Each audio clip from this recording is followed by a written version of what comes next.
Then let's go to what it really is. Then when we talk about the power of melanated people, when we talk about who we really are as guys, and Right. understanding that our melanin is so power and it connects us in a way that the reason why they fear black, the reason why they fear is because the lack that they have of it. So then when you see what Dr. Francis C. Welsing talked about is that fear and Just genetic that annihilation. deficiency of when you have a person that has the lack of pigment, the Right. lack of melanin, Right. that they know that they will be annihilated. So therefore, however they got the power, they have the lack of compassion. That melanin comes with compassion. Melanin comes with soul. That we call it soul. We soul brothers and sisters. That's the melanin that connects us. So Right. the people that don't have it are a little, and I'm gonna say this carefully, are a little less, and where the term actually comes from, because I'm bringing it all the way back around Okay. to Minister Farrakhan, to where they may not have the compassion or the when they were sent to the mountains of Caucasus, when they didn't have the power of the sun, that the sun then started to deteriorate them. So then they're acting out of fear. They're acting out of low self-esteem. They're acting out of a deficiency. So therefore, the only way that they can act is evil. The only way they have to rob, steal, rape, kill, and Fight or pillage flight. Okay. in order to survive. Exactly. So then these people who didn't have what we had, and when I say we, I speak of the melanated people. Right. They had to be savages. They had to be barbaric. Because they're in these Nordic mountains. They're in these rough torrential environments. So they're acting as animals. Right. So they're the ones that are actually closer to animals. They're the ones that are actually the true savages. And then they built up such this I don't want to say warrior, but they built up such this conquering barbaric mentality. Hey, what's going on, fam? So another video. I want to talk about the Nick Cannon controversy because of the recent comments that he's made. But before I do that, let me forewarn y'all, and also expect this to be happening and occasionally in my videos going forward.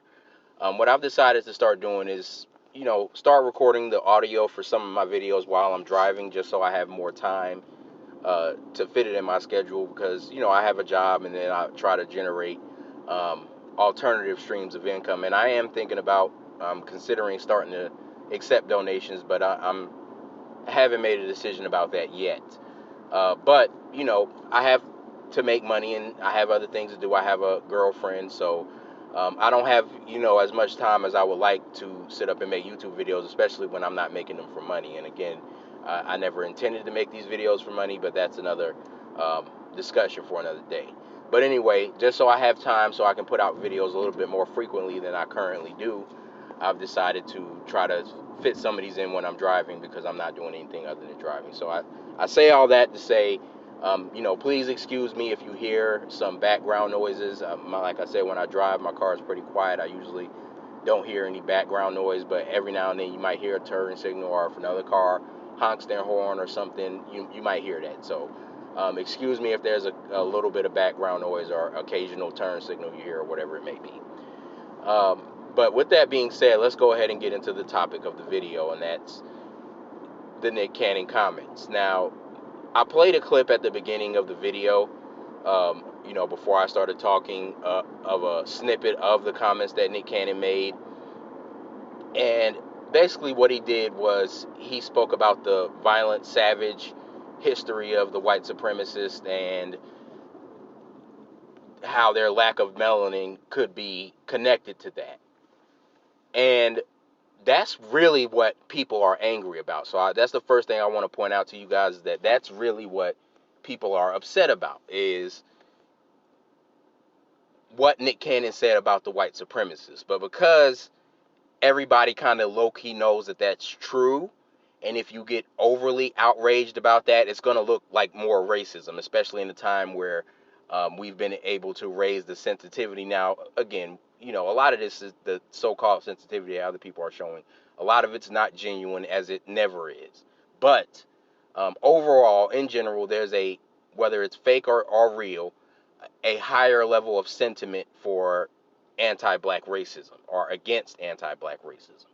So they know they couldn't get too outraged about that, because originally, fam, this interview that Nick Cannon did that generated all this so-called controversy, it's 2 weeks old. So why is it just now in the past 2 days become as big a deal as it has? Because at first, the white supremacists who sit up and think about black people literally all day, every day, which is mostly the Republican right-wing type of white supremacists, they hawk and monitor people who are pro-black. They sit up here and watch Tariq Nasheed's channels and go to his website just as much or more than a lot of black people do. Same thing with Nick Cannon, because he's showing signs of being more and more woke, and he's making himself, becoming less and less ashamed to be publicly associated with other black people who are allegedly controversial, like Tariq Nasheed, like Professor Griff, like all of these other people, like Minister Farrakhan. The white supremacists have started to obsess over Nick Cannon. But again, because of the history of white supremacists, most of non-Republican, non-right-wing, non-pro-Trump white society knows that they cannot really get outraged about those comments that Nick Cannon made about white society, because it discredits the left-wing liberals and the left-wing white supremacists, because they're always hating on these people and always calling them racist.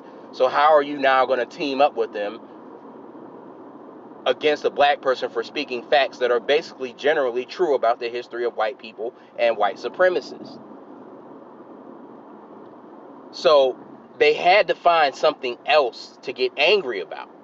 They had to find something that seemed more credible to be outraged about, other than his comments about white people and white supremacists. So that's when they kept watching the interview, and Nick made some comments about the 13 families and some bankers. He never said the word Jews or Jews control the planet, but because he said these comments about the 13 families and bankers, the white supremacists jumped on that. Oh, that's anti-Semitism. Oh, that's an old quote from Hitler. And then that's when they really got some momentum behind their fake outrage. And that's why it took so long, 2 weeks after the publishing of the interview, for the white supremacists to get through combing it and finding something to be fake outraged about. So that's what this is really about. And then, of course, we all know, or those of you who've been following the story at all know, that shortly later, Viacom CBS fired Nick Cannon, and, from his relationship with them in his Wild and Out show, because they called him and tried to buck break him and get him to scrape and apologize. And he resisted at first. He said, no, I don't have nothing to apologize for. I only spoke facts, or at least facts as I know them, and I don't see how it's anti-Semitic, because as he said, how can you be anti-Semitic when black people are the original Semites? And that's fact. As a matter of fact, the screenshot you guys have up on your screen is a fact about the Semitic people, and that they are an Afro-Asiatic people. The Semites are black people. That's one of the biggest anti-black racist lies of white supremacists, in this case, Jewish white supremacists.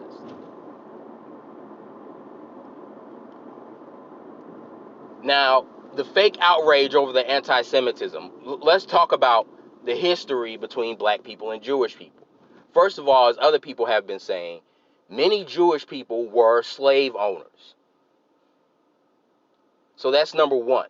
Not only that, also, many Jewish people fought on the side of the Confederacy. Judah P. Benjamin was a high-ranking official in the Confederate Army. He owned 150 slaves. And he was a Jew, or a so-called Jew. He was a white Jew. There's a Hebrew Confederate cemetery in Virginia right now paying homage to the Jewish people who fought on the side of the Confederacy. So we can start there. Not only that, there were Jews, prominent Jews, who were the primary and early financiers of the slave trade. Now, I know people say, it's untrue, it's an anti-Semitic lie that they controlled the slave trade. All right, fine. I'm not saying they controlled it, but it's undeniable that they were some of the earliest slave traders, were white so-called Jews. Ashkenazi Jews, people who descend from Poland, not so-called Israel. These are facts. This is not anti-Semitic to speak facts about history. And that's part of the anti-blackness, is that when black people tell the truth about who are the original characters of the Bible, because that stems back to a white supremacist need to propagandize that they have a closer relationship to God by promoting the lie that they are the people who the Bible are referring to when they are speaking about the Jews and the Semitic people. It's another lie rooted in anti-blackness. So no, I'm not going to back down from that. I don't care if my video gets taken down. That's why I encourage people who are listening to this, you probably want to download and rip a copy of this, because it's probably going to get taken down if the white supremacists get their hands on it. Because they're going to say that what I'm saying and calling them a so-called Jew is anti-Semitic, but it's true. And the fact that you claim to be that you claim to be the real Semitic people, that's what's anti-Semitic and anti-black, because the Semitic people are black people, the original true ones. So you're the one pushing anti-Semitic and anti-black lies. Not me. Not anyone else who agrees with me. It's y'all. It's you white supremacists. So we have the history of them being involved in the slave trade. We have the history of them being involved in the Confederacy. But let's also go to the Civil Rights Movement, because this is the first thing that a lot of white supremacists will use to deflect from when we talk about the history of Jews and their anti-blackness. First of all, there were Jews during the Civil Rights Movement who made it clear. You can research this. They went out of their way to say that the Jewish struggle should not be compared to the Negro struggle. Do not compare what we've gone through to Negroes. They had a very anti-black attitude, many of them. But let's go towards the ones that were so-called helping black people and standing with them. Because a lot of people will say, oh, the Jews started the NAACP. That's because they were controlling it. This is why it actually was perfectly timely that I made my video about Minister Farrakhan and my issues with him, because he's been brought up in this, and I'm going to get to that in a moment. But one of the thing that I made my video mainly about, both parts, and I recommend y'all go check them out if y'all haven't seen them, both parts, was my issues with the way Minister Farrakhan handled Khalid Muhammad, because of the truths that Khalid Muhammad was speaking about Jews, the same truths that people like Nick Cannon and Minister Farrakhan are being attacked for right now. And the reason why I'm bringing up Khalid Muhammad is because one of the things that he was bringing up about the history of Jews, especially in his Kean College speech, the one that got him suspended from the Nation of Islam, where he was talking about how the Jewish so-called help of civil rights movement and the so-called starting of the NAACP was about control and about advancing their own agendas and using black people as foot soldiers to advance their own agendas. So people want to talk about how a white Jew started the NAACP. Do you know that the NAACP, a so-called black organization, did not have a black leader,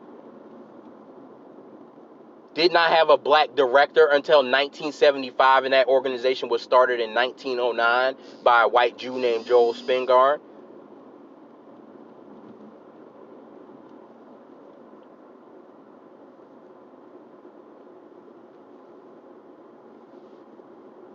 Family, not only did Khalid Muhammad talk about that history and how bizarre that is, that a so-called black organization started allegedly by black people for black people, but it was not started by black people for black people. That's why that organization has never really truly worked in the benefit of black society. And that's why they're especially now a Democrat shill nothing burger organization, a boule organization, because of that history. But there was a time when those organizations, when they finally did have a black director, the reason why they finally gave in to having a black director was because during the civil rights movement, a lot of black people started to push back on that control of their organizations and that financing of their organizations. That's why they finally had to give in and have a black director after 66 years of not having one, because of the pressure of black people pushing back and saying, hey, this organization is supposed to be for us, by us. Why aren't we in charge of it? Because these Jews were starting to show more and more they were not really financing those organizations for the interests of black people, and that was becoming more and more apparent to the black public that they were not there truly for the interests of black people. So that's why they finally had to give in and give the smoke screen of putting a black director as the head of the NAACP.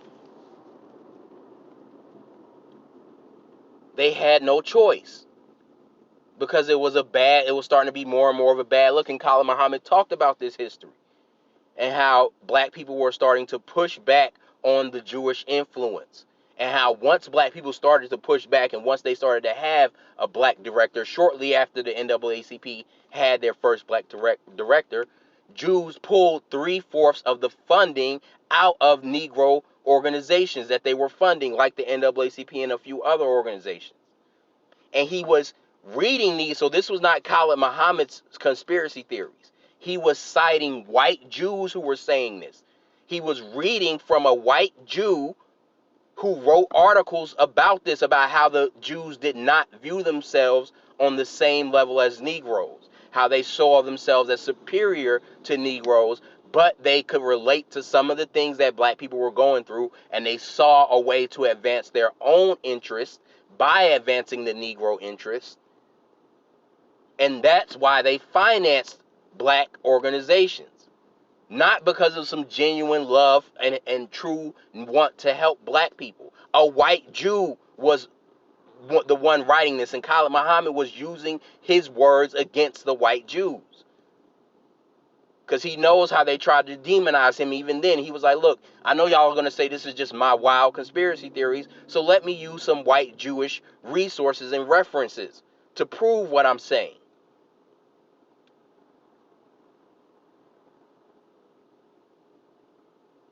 And then he talked about how after they pulled out their funding from those organizations, and part of that was not only because they were upset about black people trying to take control of their interests, but that was also a time when black people were trying to continue to advance their position in society. Because yes, even though we had integration, we knew immediately that that was not really the end of our need to fight for equality, because we could see that that was a trick bag very early on, or at least some of us could see it. So black people were still trying to advance their power and their interests and their economic stance in society.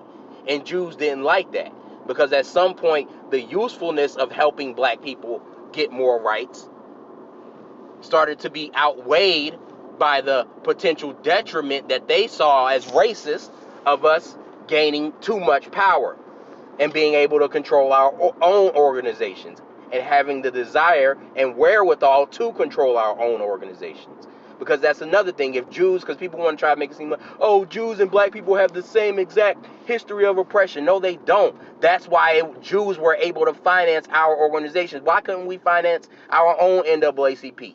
Oh, but well, because the white supremacists would sabotage us in ways that they wouldn't sabotage Jews. That's why Marcus Garvey got taken down by people in the NAACP, by the way, by agents and white Jew-controlled black people working in the NAACP. The NAACP was a primary enemy of Marcus Garvey, by the way.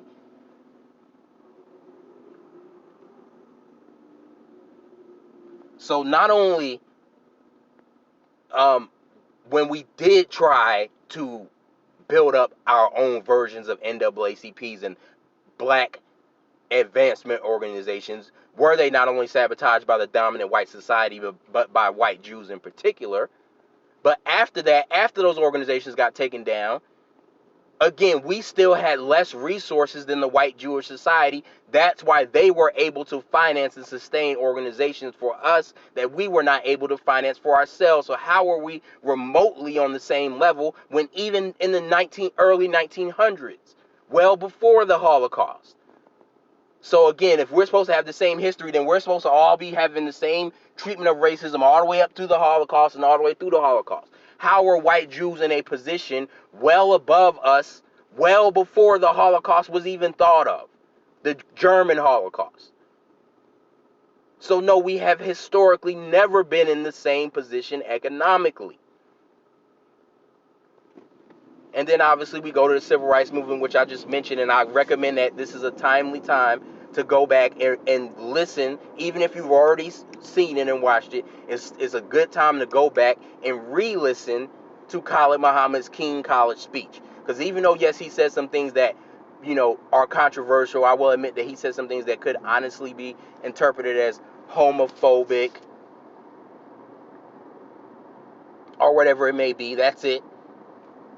But despite that, and despite his somewhat harsh speech, especially his comments about Jews, were backed with nothing but fact and statements from white Jewish people and white Jewish scholars. So now is a timely time to go back and watch that interview. I mean, not that interview, but that speech, that lecture, and hear some facts. But let's move into even more modern times. We have Jews like Sarah Silverman, who's run around in blackface. We have Jews like Ben Shapiro, who's a major anti-black, fake conservative, white supremacist. And oh, by the way, many a times when people call out Ben Shapiro for being an anti-black racist and a white supremacist, the conservative white supremacists will especially defend him by saying, oh, he's a Jew. He's not even white. How can he be a white supremacist? Because Jews are white, and many of them will admit to that. Jew is not a race. Jew is a religion. It is not a race. That's a lie. And just because some white supremacists decided for about a 5 to 10 year span that you were non-white doesn't mean that you're non-white. Just because some white supremacists still think you're non-white doesn't mean that you're non-white. That's your own internal disputes with other white people. Because when it comes to black people, you all have the same anti-black views. I've read articles where white Jews have admitted the anti-black attitudes they grew up with in their households. Many of them admit that they know that they're white and that they identify as white, and if it wasn't for their names, people would not know that they were, quote, a so-called Jewish white person, and that they do not experience the racism that black people experience, so it's not the same. But let's look at Israel and the history of Israel, the so-called white Jew homeland. Not only have they dispossessed and displaced people who are actual Semites, or who could more so be considered actual Semites than them, which are the Palestinians, but they are very anti-black towards black Jews in particular, because there are many Ethiopian Jews in particular who have immigrated to Israel because they are Jews also. And the white Jews do not consider them Jews, and they treat them the same way white supremacists treat black people here in America. They're mass incarcerated. They experience the most police brutality. They've had many protests against the racism they experience from so-called white Jews. So people want to say this fake outrage. Oh, how can black people not understand the shared history? How can Jews not understand the shared history? That's my question, because they treat black people no different than other white supremacists do, especially in their home country. Not only that, let's look at the history of South Africa.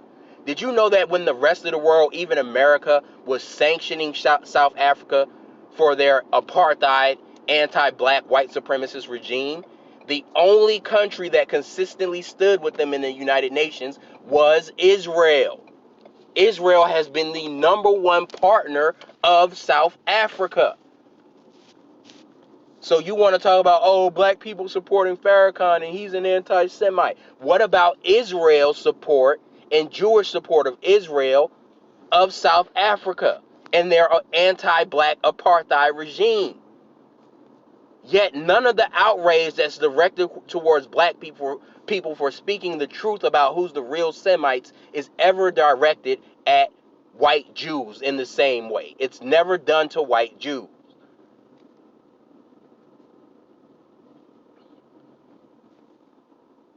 Fam, now let's talk about the other reason why the white supremacists are so eager to jump on this fake anti-Semitic train about black people. And that's because white supremacists absolutely love, for opportunities to bring up comparative bigotry from other black people, or from black people towards other groups. Why do the white supremacists love this so much, love these opportunities so much? Because it is a perfect opportunity to deflect from white supremacy. I told you guys that one of the primary tools and weapons of white supremacy is to change the subject. So, a popular theme among white supremacists, especially conservative-leaning, right-wing white supremacists, is to bring up so-called comparative bigotry from black people. That's why one of their favorite things when black people speak about the racism from white supremacists, they try to call that black person a black racist or a black hater. All right. And the reason why they try to do that is because they want to be able to say, this is a both sides issue. This is just a disagreement. So let's just not talk about it. That way we don't have to deal with it. And that way we can keep practicing anti-black racism. And then whenever you complain about it, we'll say, hey, that's equal racism coming from you. So we're all racist. So really racism isn't that bad because it isn't unique to any particular group or any particular individual. It's just something that everybody does. So let's dismiss it. That is a white supremacist's favorite tool. But what the left-wing white supremacists love to do is, again, this is how they have to distinguish themselves in some ways from the conservative white supremacists. This is why many of us who don't educate ourselves are fooled by them. So they can't always use the same excuses of anti-white racism towards black people who speak out against racism, because that will show how non-different they are from the conservative white supremacists, and they need to keep that facade of being different from conservative white supremacists in order to maintain white supremacy. Because if all white people were conservative white supremacists, it would be a lot harder to maintain white supremacy, because the white supremacy coming from white supremacists would be that much more obvious than it already is. So they need the good cop, bad cop element. It's essential to maintaining white supremacy. So what the left-wing white supremacists will do is they will, instead of talking about anti-white racism, they will use other groups who are non-black and try to say that black people have similar racism towards them in order to accomplish the same goal as the conservative white supremacists, which is bringing up comparative bigotry. So they love to jump on the anti-Semitic and the homophobic and the misogynistic accusations against black society, and they love to use their liberal Negro minions, who they make sure occasionally will speak truth, so that they can maintain the facade of being on black people's side, which is why I made my last video about Mark Lamont Hill and Joyce Watkins, so y'all should go watch that as well, to parrot these narratives of comparative bigotry from black people. Therefore, let's minimize and deflect away from the main and huge problem, which is white supremacy. And as Neely Fuller says, there cannot be two supremes.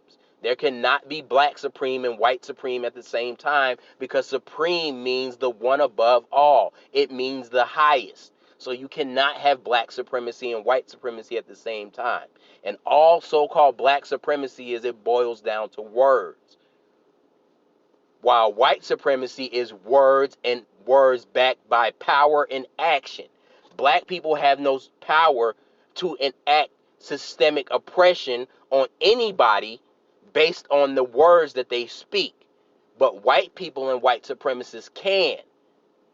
So it is non-comparable.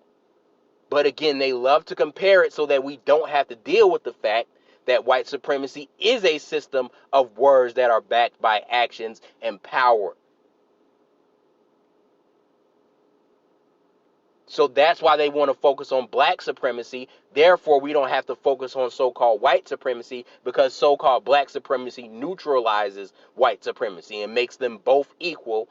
And therefore, we can't really deal with either of them, because we know we can't deal with black supremacy because there is no black supremacy. But fake focusing on it takes us away from dealing with white supremacy, which has power and action behind it. and it can be dealt with because it is real and it is institutional. So that's what that is about. That's what all that fake energy about Nick Cannon is about. And that's what the fake energy about against Minister Farrakhan is about, because we know that Nick Cannon isn't the only one. They targeted Desean Jackson over the same thing. So because a couple of black celebrities have been coming out, because they've been looking at Minister Farrakhan, especially with all the things that have been going on, and obviously he made a 4th of July speech recently. So because black people are looking to Minister Farrakhan and quoting some of the things he said about Jews, and the fact that Jews have historically used Minister Farrakhan as an example of this so-called comparative anti-black bigotry, because of the truths he has spoken about Jews. And even in my video when I was criticizing Minister Farrakhan, I said that he does speak some truths about Jews, and that's what got him in trouble. And that's what got Khalid Muhammad in trouble with Minister Farrakhan, is Khalid Muhammad speaking the truths about Jews that he had learned in part, or a lot of it, from Minister Farrakhan. Those same comments back then are the same comments that made Minister Farrakhan try to make nice with the Jews around the same time that he suspended Minister Khalid Muhammad and started to look like he was making changes in the Nation of Islam. And so let's talk about that a little bit too, fam. So again, the reason why you say something, or not again, but just to make this clear, fam, the reason why you say something can be just as important as what you say. For example, me and Candace Owens are on completely different sides of the political spectrum. However, we both agree that the Democrats are racist, or in large, the Democrats and left-wing politics are overall a racist politics. However, we say it for completely different reasons. Candace Owens says it because she's a butt kisser and a token of conservative white supremacists. I say it because I'm against all white supremacy. So just because we are saying the same things about Democrats and the left side of white supremacy don't mean we have the same motivations, and that is just as important, if not more important, than the fact that we agree on the racism that comes from the Democratic Party. So I say that to say that just because I criticize Minister Farrakhan and the dominant white society criticizes Minister Farrakhan, does not mean that because we both are criticizing them, that somehow we are both on the same side, or we are both wrong for criticizing Minister Farrakhan. One of us could be wrong for criticizing him because of the reasons that we criticize him, and one of us could be right for criticizing him because of the reasons that we criticize him. In my video criticizing Minister Farrakhan, not once did anyone ever hear me repeat any BS babble about him being homophobic or anti-Semitic. As a matter of fact, many of my problems with Minister Farrakhan are the same problems that people have when they are defending Nick Cannon. The same fake outrage, the same claims of anti-Semitism, the same things that people are defending Minister Farrakhan and Nick Cannon over are the same things that I was defending Khalid Muhammad against when Minister Farrakhan was disciplining him and pushing him out of the nation for those same reasons. Is fake outrage against Khalid Muhammad for being so-called anti-Semitic. And let's look at the context of why Khalid Muhammad was so harsh in his comments against Jews. Because at that time, there was a lot of fake outrage over something called the Crown Heights riot, where black people were rioting in their community, in the Brooklyn community of Crown Heights, after a Jewish rabbi ran over and killed 2 black children. And the reason why black people had started to riot, and yes, a few white Jews got killed during those riots, was because they were pent up and fed up with the racism that was coming from the white Jewish community. For example, if you do your real research and don't listen to the Jews' fake comments about, oh, the black people were just randomly anti-Semitic and started killing white Jews in 1991. No. What was happening was that a lot of the resources that were supposed to be for minorities and specifically for black people, the civil rights programs, were being redirected towards white Jews in the community, and white Jews were buying up the city and owned all the resources and clearly had significantly more wealth in the community of Crown Heights than black people, and they were using programs that were supposed to be for black people and that were fought for by black people for their own benefit, while black people were getting none of them. And this goes back to the Jewish control of the civil rights organizations and how they saw how they could use Negro movements to advance their own interests. So black people were tired and fed up because not only that, a lot of the white Jews in those communities were openly racist towards black people. There was a lot of police brutality that was only happening to black people and not the Jews who were so-called in the same position as us in that same community. So a lot of black people were fed up with the racism and the oppression that was coming directly from white Jews in that community. But when people like Louis Farrakhan and Khalid Muhammad were speaking about that, they were being called anti-Semitic, and those black people who rioted were being called anti-Semitic. So they were pushing back, and that's why they were being so harsh. Because they were like, how dare you call us anti-Semitic when you have a history of being anti-black racist towards us? Your struggle is not comparative to ours because you only went through 4 years of a Holocaust compared to us going through 400 years of a Holocaust. You falsely compare your position to ours when you've always been in a better position than us in America. You steal our identity when we are the real Semites, when you are white Polish converts, and now you call us anti-Semitic after you practice anti-black racism against us even to this day. That's why they were going so hard. But again, Khalid Muhammad was getting attacked for a lot of the same reasons that Nick Cannon and Louis Farrakhan are getting attacked for today. So again, my critiques of Minister Farrakhan, and let's look at somebody else, Kareem Abdul-Jabbar. He's a black person who converted himself to Orthodox Islam. And he's come out with this fake outrage, writing an article. He's been one of the Sambos, one of the butter biscuit eaters, backing up these fake anti-Semitism claims towards black people and black society. What was one of my critiques of Minister Farrakhan? Oh, shifting the nation towards Orthodox Islam, because we see what happens to black people, black Muslims, when they are shifted towards Orthodox Islam. They start shifting towards butter biscuit eating. And if not that, soft shoeing and semi-butter biscuit eating. That's why I was criticizing Minister Farrakhan for doing a lot of shifting of the nation towards Orthodox Islam. Because we saw what War of the Muhammad's shift towards Orthodox Islam did to the nation and the strength of it.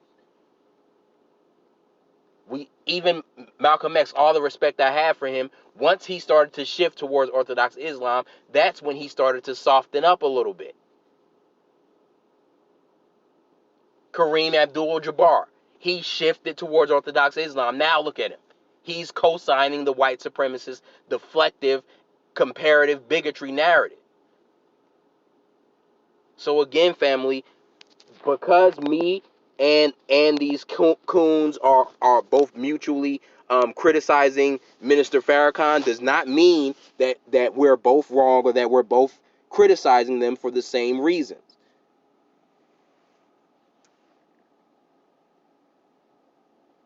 The attacks on Minister Farrakhan from white society are deflective and they're in service of white supremacy.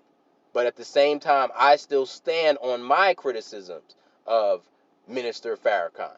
because he attacked Khalid, and he did the very same thing that the dominant society is doing to him and Nick Cannon and Desean Jackson today. So I get it, and I get why a lot of people are defending Minister Farrakhan, and I agree with it. But at the same time, once this stuff dies down, that doesn't take away from the problems that I have with Minister Farrakhan. And that doesn't diminish them or make them untrue, because the white supremacists have their own excuses for criticizing him. Let me give some other examples. Barack Obama. Did you know that there were white supremacists, especially conservative white supremacists, who obviously attacked Barack Obama endlessly for all 8 years, and there was racist-based attacks? But many of them claimed that it was because he was this black radical who was going to bring in a racist Black Panther government into the United States of America, which was a complete lie, which is a complete fabrication and completely racist paranoia. But just because white racist conservatives criticize Barack Obama, and me and many other black people criticize Barack Obama, does not mean we criticize him for the same reasons. Many conservative white supremacists call Al Sharpton the biggest racist ever walking. How he's this big conspiracy anti-white racist that ever lived.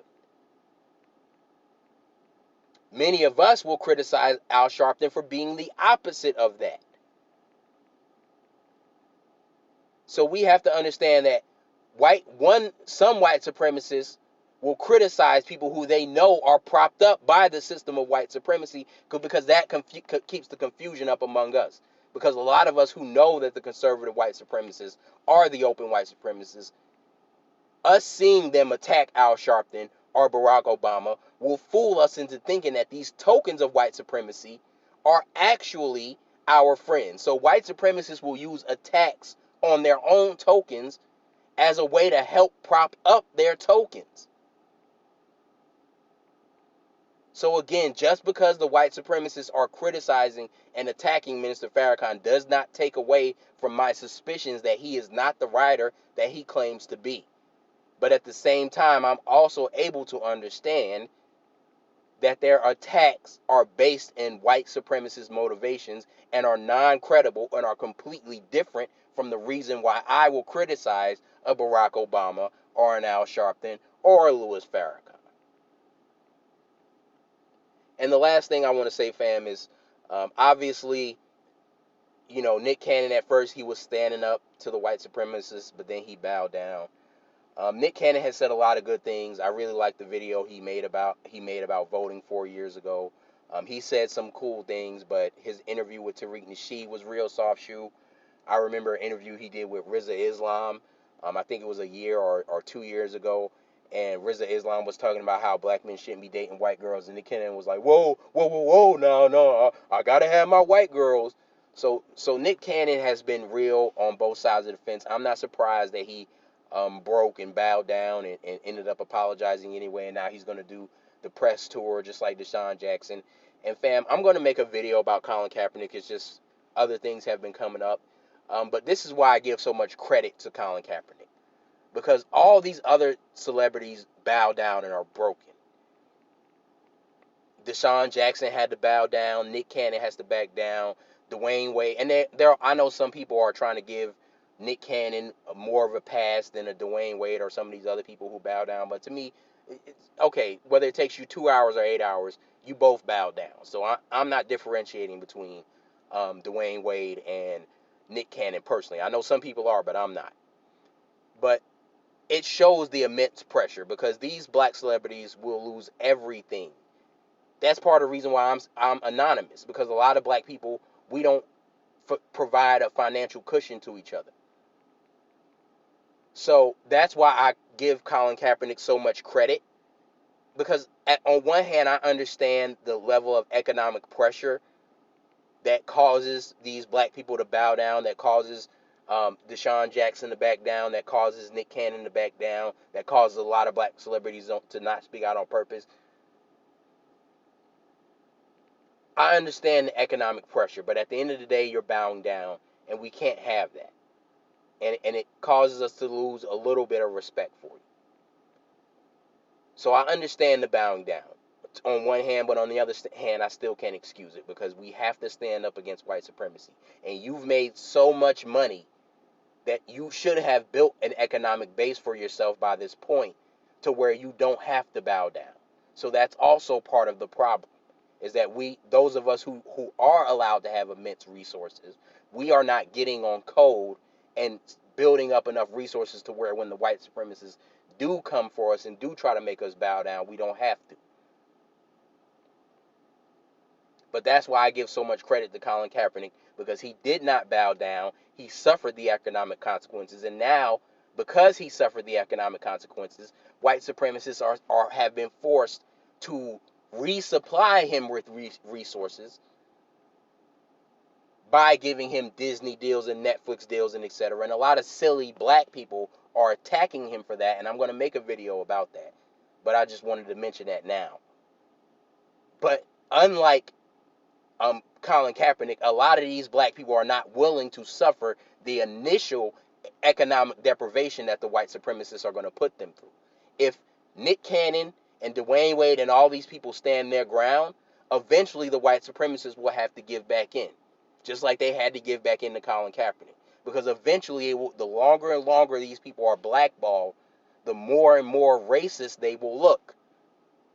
But because black people bow down too quickly, and because they are too dependent on these white supremacists, despite the millions upon millions that they've made, they bow down too quickly, and that empowers and fuels white supremacy.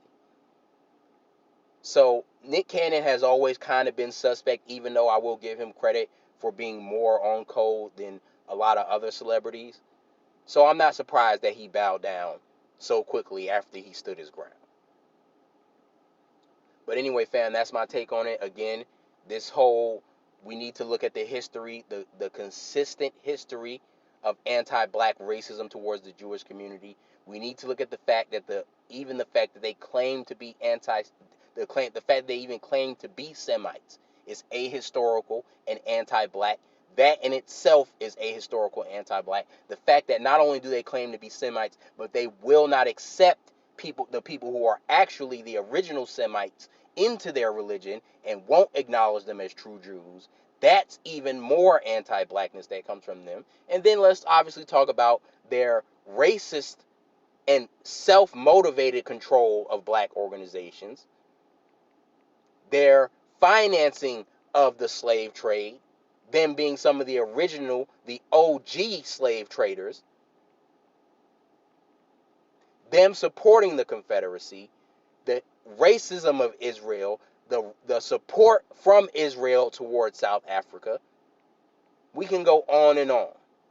The fact that white Jews today, they know and consider themselves white, and on their documents, just like white Hispanics, when they're asked to check the race box, they don't check Jewish because it's not a race. They check white.